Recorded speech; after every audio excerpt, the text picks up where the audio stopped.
1954 December 17న విడుదలైన సాంఘిక చిత్రం అన్నదాత. నిర్మాణ సంస్థ అశ్వరాజ్ పిక్చర్స్. నిర్మాత ఆనాటి ప్రముఖ మేకప్ మ్యాన్ కె. గోపాలరావు. ఈ సినిమాకి కథ రాసింది కూడా ఆయనే. దర్శకత్వం వేదాంతం రాఘవయ్య గారు. అనగనగా ధర్మవరం అనే ఊళ్ళో బంగారయ్య అనే ఆదర్శ రైతు యువకుడుంటాడు. ఆ ప్రాంతంలో కరువు వస్తుంది. బంగారయ్య గంజి కేంద్రం ప్రారంభిస్తాడు. అక్కడ శాంత అనే అమ్మాయి పరిచయమవుతుంది. గంజి కేంద్రం నిర్వహణ కోసం ధనం సంపాదించడానికి బంగారయ్య, శాంత ఇద్దరూ కలిసి నాటక ప్రదర్శనలివ్వాలనుకుంటారు.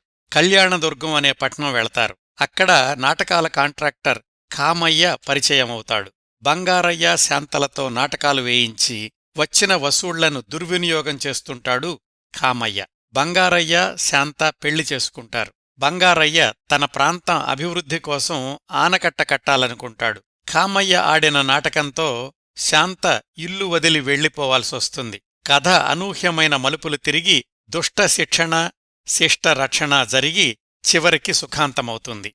ఈ కథకి మాటలు రాసింది మల్లాది వెంకటకృష్ణ శర్మ, డాక్టర్ గాలి బాలసుందరరావు. ఈ బాలసుందరరావు గారల్లుడే తరువాతి రోజుల్లో ప్రముఖ హీరో చంద్రమోహన్. ఈ చిత్రానికి సంగీతం సమకూర్చడంతో పాటు పాటలు రాసింది కూడా ఆదినారాయణరావు గారే. తరువాతి రోజుల్లో చివరకు మిగిలేదిలాంటి మంచి సినిమాలను రూపొందించిన జి. రామినీడు ఈ చిత్రానికి దర్శకత్వ శాఖలో సహాయకుడిగా పనిచేశారు. ఈ చిత్రంలోని ప్రధాన పాత్రలు రంగయ్య, శాంతలుగా అక్కినేని, అంజలీదేవి నటించారు. వీళ్లని మోసం చేసే కామయ్య నాయుడుగా ఎస్వి రంగారావు, ఇంకా ఇతర పాత్రల్లో చలం, ఛాయాదేవి, అమ్మాజీ మొదలైన వారు నటించారు. ఈ చిత్రం ప్రజాదరణ పొందలేదు.